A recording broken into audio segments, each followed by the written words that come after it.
This channel does not promote any violent, harmful, or illegal activities. All content provided by this channel is meant for an education purpose only.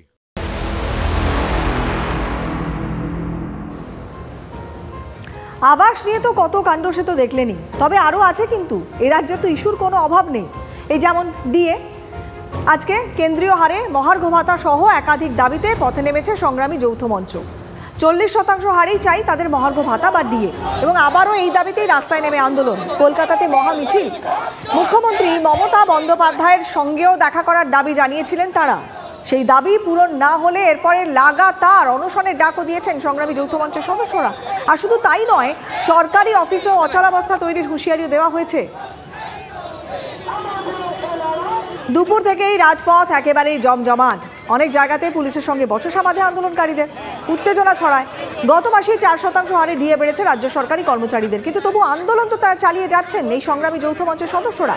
তারা অভিযোগ করছেন কেন্দ্রের সঙ্গে রাজ্য সরকারি কর্মীদের ডিএর পার্থক্য 36%-এরও বেশি। 56 যে ধারা সাধারণ কর্মচারীদের জন্য নয়, আইএস আইপিএসদের জন্য। ওই 56 যে ধারা মানে একটা জায়গাতে প্রয়োগ করে দেখান।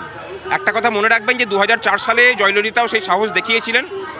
তারপরে সুপ্রিম কোর্টে মুখ পুড়িয়ে প্রত্যেকের চাকরি ফেরত দিতে হয়েছিল, ক্ষতিপূরণটাও দিতে হয়েছিল। যে 14 জনকে টপকে পড়ে উনি একজনকে মুখ্য সচিব করেছেন, দাগি আসামিকে ডিজির পদে বসিয়েছেন। যে 14 জনকে টপকালেন তারা কি তাহলে ভিতরে ভিতরে বিদ্রোহ করছেন? আমাদের সন্দেহটা সেই জায়গায় যাচ্ছে, সেই জন্যই ওই ধারাটা কথা বলেছেন। এদিকে আবার শুধু সরকারি কর্মীদের একাংশই তো এই আন্দোলনে নামেননি, এতে আরও কাদের কাদের দেখা গেছে জানেন? দেখাও কয়েকবার। সংগ্রামী যৌথ মঞ্চের ডাকে ডিএর দাবিতে শহরের বিভিন্ন প্রান্ত থেকে মিছিল, আর সেই মিছিলে সামিল চাকরি প্রার্থীরাও। হাতে চপ মুড়ি নিয়ে চাকরি প্রার্থীরা এই মিছিলে যোগদান করেছেন এবং তারা বলছেন যে চপ মুড়ি চা তারা বিক্রি করছেন। আপনারা তো দীর্ঘদিন ধরে চাকরির দাবিতে আছেন, চপ মুড়ি নিয়ে কেন নামলেন? মৃত ব্যক্তির বাড়িতে অ্যাপয়েন্টমেন্ট লেটার গেছে হাইকোর্টের অর্ডারে। আমাদের জীবন থেকে 14 বছর হারিয়ে 15 বছরে পা পড়লো। এখনও পর্যন্ত শিক্ষামন্ত্রী নীরব, মুখ্যমন্ত্রী নীরব। এখনও পর্যন্ত কোনো কোর্টের স্টে নেই, ডিভিশন বেঞ্চের অর্ডার থাকা সত্ত্বেও নিয়োগ দিচ্ছে না। আমরা তবু মুখ্যমন্ত্রী বলছেন চপ ব্যবসা করো, শিক্ষা, রাস্তায় মুড়ি বেচো, ঝালমুড়ি বেচো।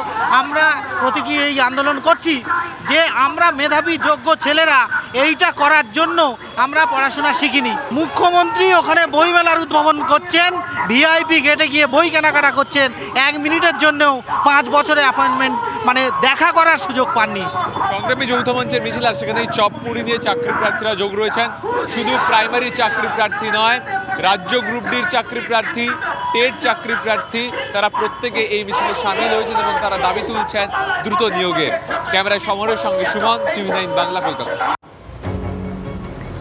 শিয়ালদা থেকে হাওড়া এদিন মিছিলে পথ পরিপূর্ণ ছিল।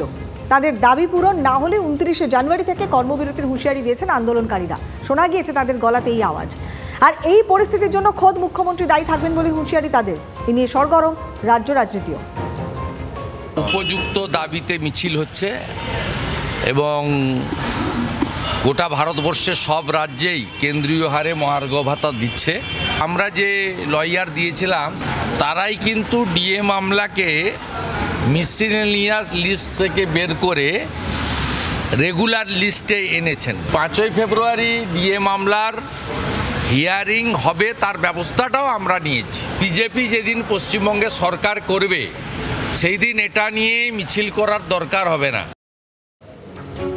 একটু আগেই আপনাদের দেখালাম এদিন মিছিলে কিন্তু শুধুমাত্র ডি আন্দোলনকারীরাই নন, যোগ দিয়েছিলেন নিয়োগ আন্দোলনের বহু মুখ। 19শে মহামিছিলে চাকরির জন্য আন্দোলনরতদের যোগ দেওয়ার ডাক কিন্তু দিয়েছিলেন ডি আন্দোলনকারীরাই, আর তাতে সাড়া দিয়েছেন এবারে চাকরি প্রার্থীদের একাংশ।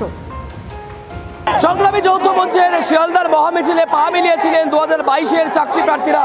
ডিএলএড, টেট পাস ডিএলএড ঐক্য মঞ্চের যারা চাকরি প্রার্থী তারা পা মিলিয়েছিলেন এই সংগ্রামী যৌথ মঞ্চের মিছিলে। এই মুহূর্তে তারাও সামিল হয়েছেন, অবস্থানে শুয়ে পড়েছেন ডরিনা ক্রসিংয়ের সামনে। তাদের দাবি নিয়োগ ছাড়া শুধু টেট ভরবে না, খালি পেট। অর্থাৎ যেমন টেট পরীক্ষা হচ্ছে তার পাশাপাশি তাদের নিয়োগটাও দিতে হবে, এমনটাও তারাও দাবি জানাচ্ছেন। যেখানে দুবার নিয়োগের প্রতিশ্রুতি দিয়েছিলেন, ডবল চাকরির প্রতিশ্রুতি দেওয়া হয়েছিল, সেখানে একটা ইন্টারভিউ নোটিশ পর্যন্ত এখনো প্রকাশিত হয়নি। সেই নোটিশের দাবিতে আমরা রাস্তায় শুয়ে আছি। মুখ্যমন্ত্রীকে করজোড়ে আমরা অনুরোধ করছি, আমাদের এই যন্ত্রণা থেকে মুক্তি দিন। আমরা রাস্তায় শুয়ে থাকতে চাই না, আমরা ক্লাসে চক ডাস্টার হাতে চাই, আমরা চাই না। শুধু সরকারি কর্মীরা নয়, তার পাশাপাশি যারা চাকরি প্রার্থী রয়েছেন 2022 প্রাথমিক টেট পাস ডিএলএড যে ঐক্যবদ্ধ মঞ্চ, তারাও কিন্তু সংগ্রামী যৌথ মঞ্চের সাথে আজকের এই যে আন্দোলন, সে আন্দোলনে সামিল হয়েছিলেন। রাস্তায় শুয়ে চাইছেন তারা নিয়োগ। ক্যামেরায় দিবঙ্করের সাথে অরিত্র, TV9 বাংলা। নজরে 24 রাম মন্দিরের উদ্বোধনের পরই কিন্তু প্রচার যুদ্ধে ঝাঁপাচ্ছে পদ্ম শিবির। আর এক্ষেত্রে প্রধানমন্ত্রী মোদীকে সামনে রেখেই জোরদার প্রচার পরিকল্পনা। দেশজুড়ে 140টি অনুষ্ঠানে যোগ দেবেন প্রধানমন্ত্রী নরেন্দ্র মোদী।